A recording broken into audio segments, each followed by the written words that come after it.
Flexibility and mobility, these are two words that sound like they would mean the same thing, but there are some key subtle differences. If you're interested in things like moving better, feeling better, rehabilitating, or preventing injuries, mobility seems to be a little bit more important than flexibility. But for that to make sense, let's talk about the difference between flexibility and mobility and then give you these examples. So flexibility is simply the stretching capacity of muscles and the connective tissues around those muscles. I like to think of flexibility as the quantity of movement, whereas mobility has more to do with the quality of movement within the joints. Mobility could be as simple as just how well can I kind of move within that joint, but a lot of people use mobility to describe what control do I have at the end ranges of movement.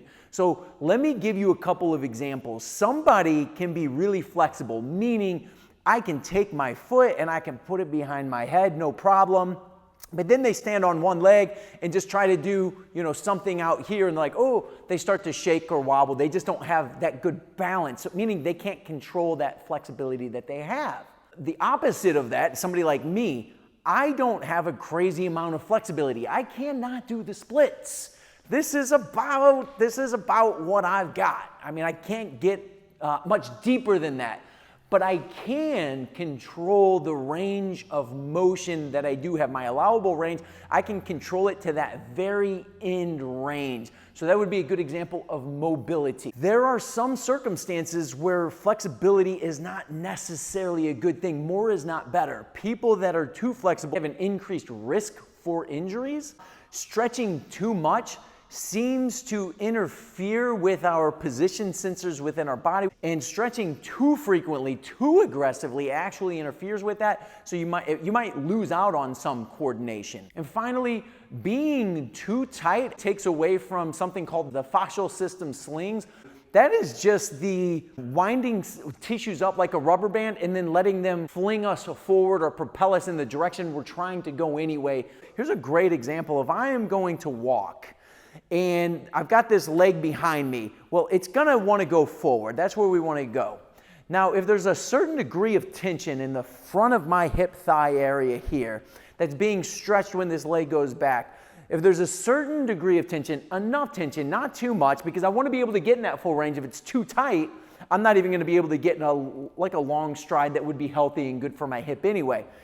But if I'm too loose, when it gets here, it's not gonna rubber band back and sling by itself. Those slings actually help conserve energy when we're just doing everyday functional tasks. In that example, walking. So does this mean nobody should stretch? No, that's not what this means at all. There are some people on one end of the spectrum that are extremely stiff, they're tight, they're rigid. Their range is so limited that they need that passive stretching. So stretching can be valuable and it can be good for some people in some situations, but there is another argument that says, well, if you just work mobility types of drills or certain exercises that use the muscles in the range that they're meant to be used, you're naturally going to increase that flexibility. So some people will even argue that even for those really tight people, just doing certain mobility movements and or exercises in full ranges, that's going to be good for them. So let me show you a couple of examples of these. If you're just doing a basic squat, doing a squat deeper than maybe you would feel comfortable with, using less weight,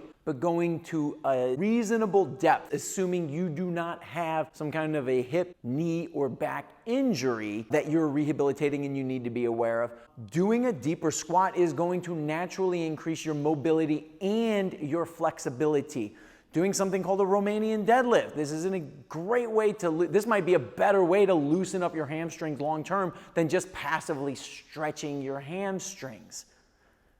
Doing movements that really force you to move in a deep range with certain lunge kinds of positions. Doing something called a rear elevated split squat, where you're doing a single leg squat and going into a deep range, is absolutely going to increase your mobility.